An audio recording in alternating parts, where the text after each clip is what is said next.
Shalom, shalom, it's David, and this exercise is the Kettlebell Gunslinger Hip Airplane.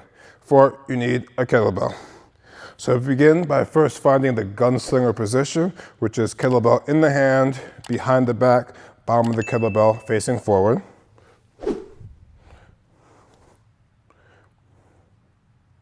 We want the kettlebell on the outside of the hip that's going to be stacking on top and coming down. So I'm going to be balanced on my other leg.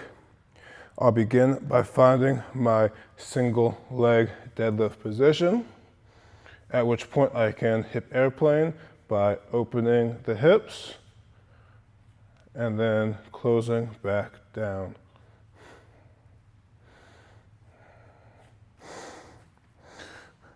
Stable on the leg. Give you the front view. Come down into single leg deadlift. Everything is flat facing the floor.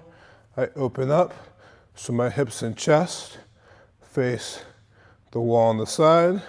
It takes a long time to get down.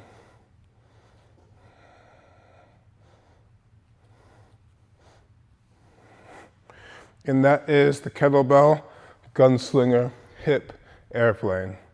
Peace.